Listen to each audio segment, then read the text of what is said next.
Have you ever sat quietly in your living room, maybe with the TV humming in the background, and thought to yourself, I don't even know who I am anymore?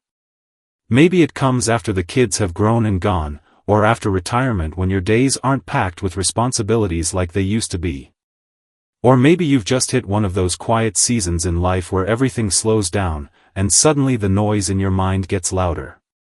That quiet feeling, that sense of being unanchored, it's more common than you might think. And if that's where you are right now, I want you to know this: there's nothing wrong with you. You're not broken. You're just ready to reconnect with yourself again. And that's a beautiful thing. Today, we're going to talk about something close to the heart: how to find your way back to yourself when life has made you feel lost. Whether you're 60, 70, or beyond, you're not too late. You're not too old. You're not behind. You're exactly where you need to be to begin this journey. You've lived through decades of love, loss, laughter, and change. And now, this part of your life, it's yours. Yours to shape, yours to reclaim, and yours to truly enjoy. So in this video, we're going to walk through 3 meaningful ways to reconnect with who you are. These aren't quick fixes or fluffy advice. They're honest, practical, soul-nourishing steps that can help you start feeling more you again, even if it's been a while. But before we dive in, can I ask for one small favor? If this message already speaks to you, please take a second to hit the like button, share this video with someone who might need it too, and subscribe so I can keep bringing you honest, heartfelt content like this. I'm working toward 1,000 followers so we can grow this community together, and your support really means the world. Alright, now let's take a breath together, and let's begin. The first way to reconnect with yourself might sound simple, but it's powerful, and that's to start spending time alone on purpose. Not just being by yourself because no one's around, but choosing solitude. And here's the key: when you do it, try to spend that time without any distractions. No phone. No TV. No background news. Just you, maybe a cup of tea, and silence. I know for some people, silence can feel uncomfortable at first, especially if it's been years since you've truly sat with yourself. But in that quiet, something amazing happens. You start hearing your own voice again. Not the voice of what others expected from you over the years. Not the roles you played, mother, father, spouse, caregiver, worker, but the voice of your true self. That part of you that still dreams. That still feels deeply. That still wonders what's next. Try taking just 10 or 15 minutes each day to sit quietly and ask yourself something simple, like, what do I need today, or what would bring me peace right now? Don't rush for answers. Just listen. You might be surprised what bubbles up when you give yourself space. Maybe a memory will come back. Maybe a feeling. Maybe just a sense of calm. That's your inner compass beginning to stir again. I remember talking to a woman named Marjorie. She was 74 and had recently lost her husband. She told me she started sitting on her porch each morning, no phone, no distractions, just her and the sunrise. And in doing that, she said she started remembering who she was before life got so busy. She started journaling again. She even picked up watercolor painting, something she hadn't done since high school. That's the magic of intentional solitude. It creates a doorway back to your heart. And once that doorway cracks open, it leads beautifully into the second way to reconnect with yourself: start doing one small thing each day that brings you joy. Not something for someone else. Not something that checks a box or follows a schedule. I'm talking about something that lights you up. And I mean really lights you up. Because joy is a direct line to your inner self. It's the feeling that says, ah, yes, this is who I am. The challenge is, for many of us, we forget what joy even looks like when we've spent years focused on everyone else. So here's a gentle place to start. Think back to when you were young. What made you lose track of time? What activity made you feel more alive? Was it dancing? Gardening? Singing off-key in the kitchen? Or maybe it was reading romance novels or baking cookies just because you loved the smell. Those little sparks are still inside you, they're just waiting to be invited back in. You don't need a 5-step plan. You don't need fancy tools. Just pick one thing that makes you smile, and do it. Even if it's just for 10 minutes a day. Maybe you pull out an old record and dance around your living room like nobody's watching. Maybe you sit down and write a letter to your younger self. Or maybe you plant something in the garden and watch it grow alongside you. That joy, that little flame, it adds color back into your world. And little by little, it helps you feel whole again. One gentleman I spoke with, Harold, he's 81, told me he started learning how to play the harmonica at home. He'd always wanted to try but never had time. Now, every evening, he plays for a few minutes just for himself. He says it's become the part of the day where he forgets about everything else, aches, worries, bills, and just feels like Harold. That, my friend, is what reconnection looks like. Now, I know this might be stirring something in you, maybe a sense of hope, or even a little resistance. That's okay. That's normal. Reconnecting with yourself after years of giving to others is not always easy, but it's worth it. You don't need to make a big leap. You just need to take one step, and then another. The silence helps you hear yourself again. The joy helps you feel yourself again. And together, they start forming the map that leads you back home, to you. Let's take a deep breath again. In, and out. Now that we've talked about quiet time and finding joy again, let's go a little deeper. Let's go a little deeper, not just into habits, but into your heart. Because the third way to truly reconnect with yourself when you're feeling lost isn't something you can buy or schedule on a calendar. It's something you feel. It's about rebuilding a relationship that many of us forget along the way, the relationship with your inner world.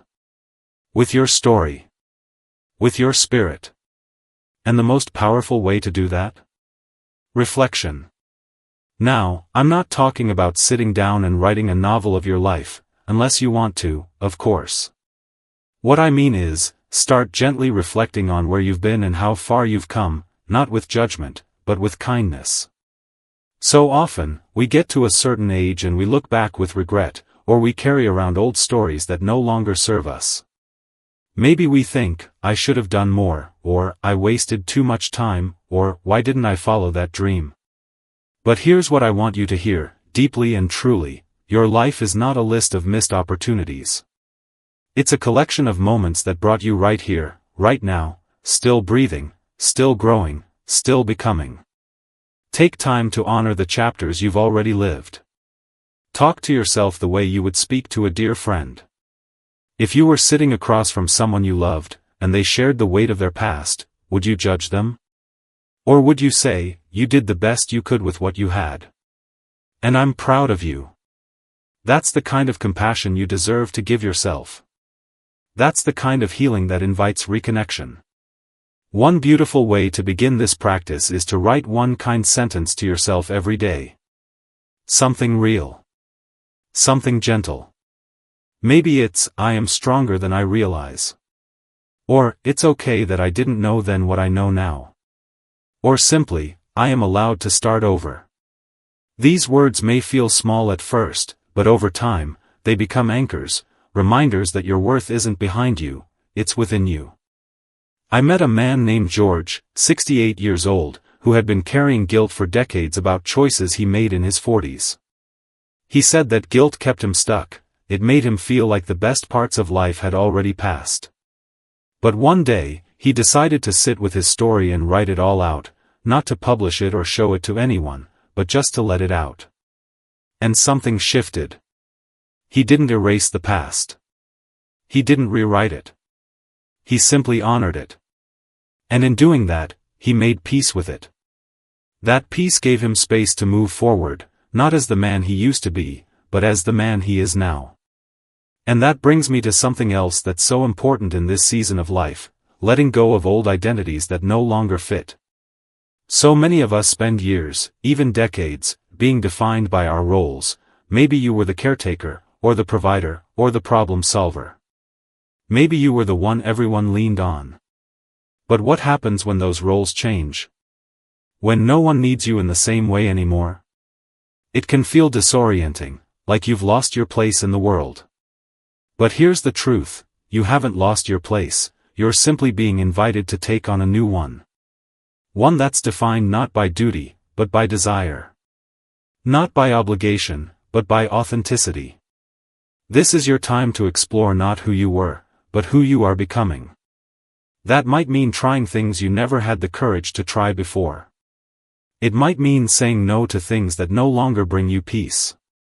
It might mean having deeper conversations, or spending more time in nature, or finally embracing the quiet not as loneliness, but as freedom. And freedom, my friend, is the soil where reconnection grows. There's a woman I admire named Ella. She's 73 and she told me something that stuck with me. She said, "I stopped trying to fix myself and started trying to know myself." That shift, that tiny change in mindset, can be life-altering. Because it takes you out of a place of constant self-improvement and puts you in a place of self-acceptance. And from there, real growth begins. So if you're watching this right now and you feel like you don't recognize the person in the mirror, if your days feel like they're missing something but you can't quite name it, if you've been asking quietly, in the back of your mind, who am I now? Please hear me when I say this, you are still you. Maybe a softer version. Maybe a wiser version. Maybe a version that is a little tired but deeply brave. You haven't disappeared. You're just waiting to be reintroduced to yourself. And that reconnection doesn't come all at once. It's not a lightning bolt. It's more like a sunrise, slow, soft, but steady.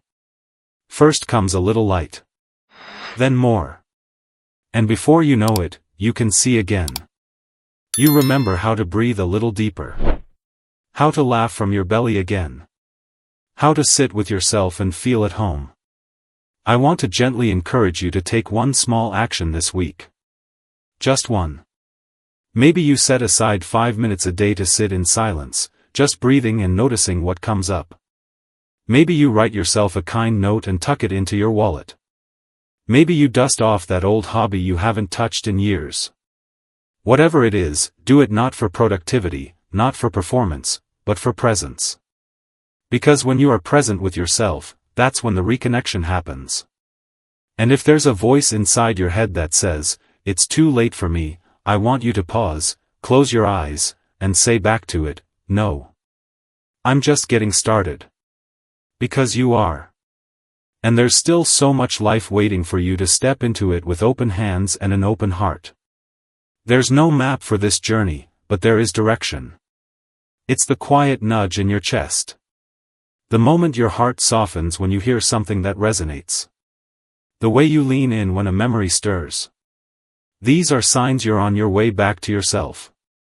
And every step you take, no matter how small, is sacred. Now, let's keep walking. And while we keep walking, let's talk about something that many of us overlook when we feel lost: connection, not just with ourselves, but with something larger. Because sometimes, the best way to remember who you are, is to remember that you belong. You see, the feeling of being lost often comes from a kind of quiet isolation. It's not always about being physically alone. It's more subtle than that. It's that invisible space between you and the rest of the world that starts to feel a little too wide. The phone doesn't ring as much. The invitations come less often. The faces you knew have grown older, moved away, or, in some painful cases, passed on. It's like life keeps going, but somehow you're standing still. But you're not alone in that. Truly, you're not. And there's something beautiful about reaching this stage of life and realizing that connection isn't about having a crowd around you, it's about choosing presence with the right people, in the right moments, for the right reasons. Sometimes, all it takes is one real conversation to bring you back to yourself. A coffee with someone who listens without fixing. A walk with a neighbor who remembers your name. Even a shared laugh with a stranger at the grocery store. These tiny moments, they build something. They build belonging. And when you feel like you belong, even just a little bit, it's easier to find your footing again. There's something else too. Something that often gets overlooked when we talk about reconnecting with ourselves. And it's this: sometimes the best way to find yourself again is to give a piece of yourself to someone else. Not in a draining way. Not in a put everyone else first way. But in a way that reminds you of your value, your wisdom, your heart. You have lived decades. You've learned lessons the hard way. You've seen what really matters. That's not nothing, that's everything. And there are people out there who need your story. Who need your smile. Who need your presence. Maybe it's volunteering once a week at the library or the food bank. Maybe it's mentoring someone younger. Maybe it's calling that one friend you haven't spoken to in years just to say, "Hey, I've been thinking about you." That one act might light a spark, not just in their day, but in yours. I knew a woman named Marie, 75, who felt invisible. She said it was like she had slowly faded from her own life. She tried a lot of things, new hobbies, new routines, but nothing stuck. Then one day, her granddaughter asked for help with a school project about family history. So Marie started sharing stories she hadn't spoken out loud in decades. And something changed. She lit up. She remembered who she was through the act of telling her truth. And even more than that, she felt seen again. Not as someone's grandma. Not as an old woman. But as Marie. We all deserve that feeling. And we can all give that gift, to ourselves and to each other. And here's something else I've come to believe deeply: the pace of your life doesn't determine its depth. You don't have to rush. You don't have to prove anything. You don't have to compare your chapter 70 to someone else's chapter 40. This is your story. And right now, you are in the middle of a page that still matters. If your days have grown quiet, don't see that as emptiness, see it as room. Room to listen to your heart. Room to rest. Room to create. Room to heal. We live in a world that celebrates busyness. But maybe the most radical thing you can do now is to slow down. To be deliberate. To find joy in simple things: a warm cup of tea, the sound of birds in the morning, a handwritten note sent to someone you care about. When you stop chasing and start noticing, that's when the reconnection happens. It doesn't require a dramatic transformation. It doesn't ask you to become someone new. It invites you to come home to someone familiar. Yourself. And yes, some days will still feel hard. Some days you might forget what you've learned or feel that ache of disconnection again. But that's okay. Healing isn't linear. Growth isn't a straight path. You just keep walking, step by gentle step, and you'll find your way back, again and again. Because even when you feel lost, you are still worthy of love. Of belonging. Of joy. Even when the world feels unfamiliar, you are not a stranger to your own soul. Even when your energy is low, your spirit can rise. So if you take anything from this conversation, let it be this: you have not missed your chance. You are not too late. You are not too far gone. You are still becoming. Still unfolding. Still holding beauty in your bones and wisdom in your words. And now, I want to ask you to do something with me. Something small, but powerful. Put your hand on your chest for just a moment. Feel your breath. Feel your heartbeat. That rhythm, that steady, patient rhythm, that's the sound of you still being here. That's the sound of possibility. That's the sound of your story continuing. And I want to thank you. For being here. For listening. For taking this moment to reconnect not just with this video, but with your own heart. You matter more than you know. And I'm so grateful to share this space with you. If this touched something in you, I'd love to hear your thoughts in the comments. Tell me one way you're planning to reconnect with yourself this week, or even just say hello. Your words might inspire someone else who needs to hear them. And if this message brought you any comfort or clarity today, please help support this channel by giving it a like, sharing it with someone who might need it, and subscribing so we can keep growing this beautiful, supportive space together. Because no matter your age, it's never too late to come home to yourself. You're not lost, my friend. You're just finding your way back to the person you've always been. And what a beautiful journey that is.